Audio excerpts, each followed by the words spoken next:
same protagonist, or the fact that all the stories take place in a specific location, like Dubliners, see, in which all the stories take place in Dublin.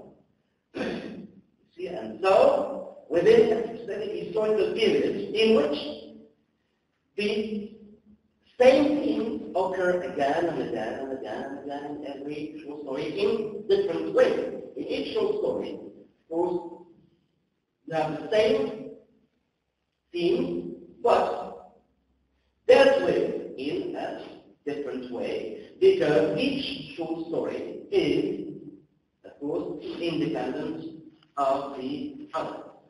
If you look at Muhammad Shukrai's, for instance, Majnun Wad collection, that collection, and in which Majnun Wad, the title appears as, you see, I think at the end of the collection.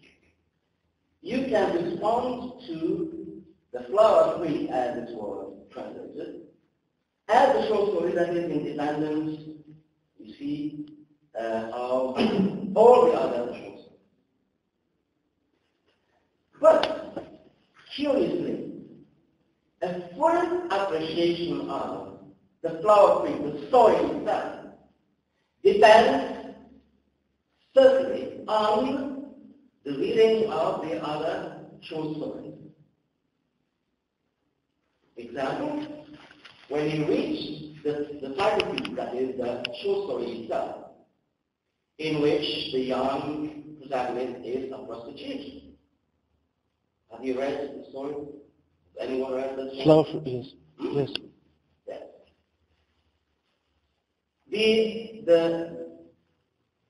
The drift of the events right from the beginning of the story suggests that the young protagonist is actually pregnant. It's not stated explicitly, but what happens at the beginning suggests the morning sickness and the self-loathing that the young protagonist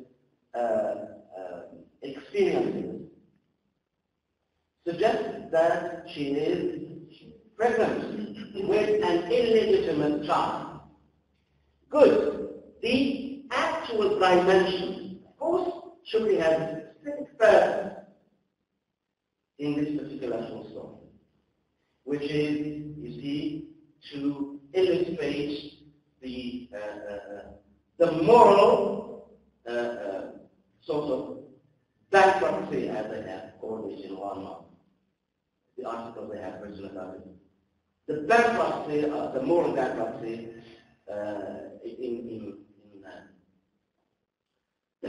in the narrative world that is depicted.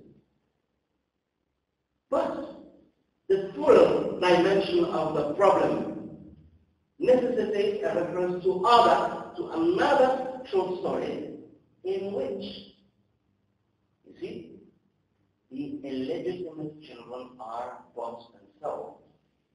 This gives a very serious dimension to the situation in which the protagonist in the flower tree finds himself. If you see what I mean. Of course, there is no mention of anything like that in the story itself, but, of course, within the world that is depicted in the collection as a whole, this is what will happen to the protagonist's child when it is born. Why? Because illegitimate children in a Moroccan, traditional Moroccan society are not welcome. And consequently, the best way, you see, to guard out a situation like that is just to get rid of illegitimate children. We know, of course, you see, we know what is happening in the population. In the best of cases, the babies are thrown in rubbish bins. Rubbish bins. Just to give you the taste of that moral bankruptcy, actually. You see, an innocent human being who who turn out not to be worth more than being thrown in a rubbish bin. So, in the best of cases, it is bought and sold. You see? Sold to other people. You see? In the best of cases. That's not the ideal, but it's far better than throwing the baby. Killing the baby is in thousands of cases every year, or just disposing of that baby in a rubbish bin in the hope that a passerby could save that baby and take him or her to where it could be taken care of. Now, the point is that in the flower tree, in the story itself, it's a pity that you have not heard the story. I don't know whether you get the full message that I want to get across. But this is the situation. It's a good illustration of how each story can stand on its own, but each story gains much more from the reading of other stories. See, because it takes up, that story takes up new dimensions as you refer to other stories, and I have given the example of disposing of babies by saying them. You see, that, of course, when you read through that story, you cannot help going back to the flower tree and saying, well, you know, this is what will happen to the protagonist's baby when it is born in the best of cases. Now, the point I was trying to make is, of course, that in serious collections of short stories, each story stands on its own. Each story can be appreciated, fully appreciated on its own, because it has all the ingredients, so to speak, of it's necessary to its own analysis. But it gains a lot more, gains so much in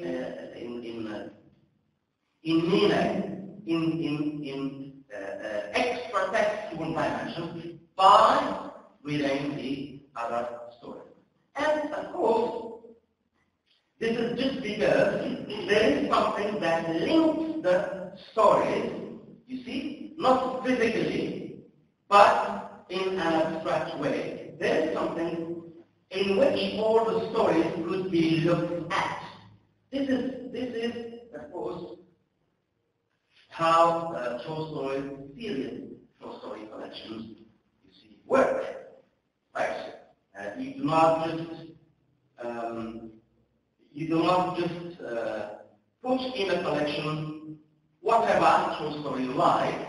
You see, a writer who respects himself and his readers is careful in selecting.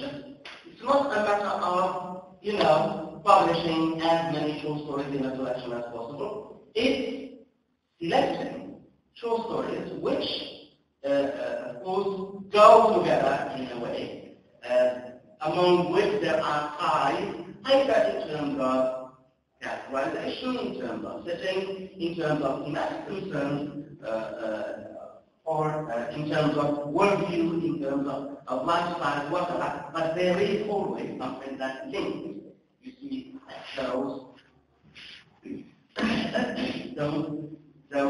stories together. Now,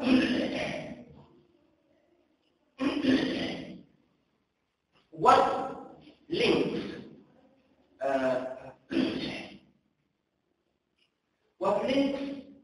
the story in the Bible?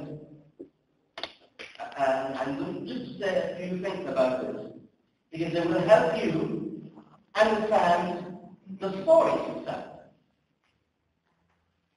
In its overall conception, the collection sketches out the monotony of doubling life. and have that monotony. Of course, I'm now talking about the collection. We will move on to see how this is reflected and how important this is in the text. So it sketches out the monotony of Dublin life, a monotony that leads Dubliners to lead a suspended state of existence between life and death,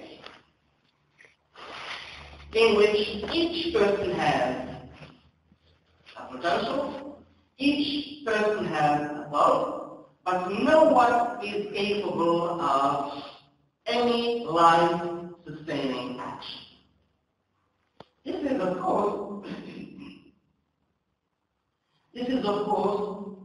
probably one of the points that unites all the stories in Dublin. In all of the stories, the monotony of Dublin life is highlighted. You see, it shows how the characters in that particular story, which of course characters that are modeled after real Dubliners, they lead a sort of suspended life because of the monotony of the life that they are leading. Does not mean that, you see, they are dead physically or emotionally. No. Each of these characters has a purpose.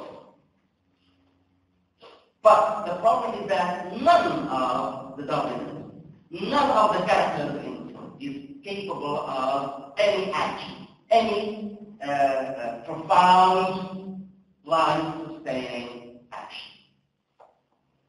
The story now, the short story, the collection of short stories, Dublin, begins with a short story entitled The Sisters, which is the story that explores death and the process of remembering the dead, and ends with the short story that is the dead, which involves the quiet power of snow that covers both the living and the dead, as the last sentence in the short story.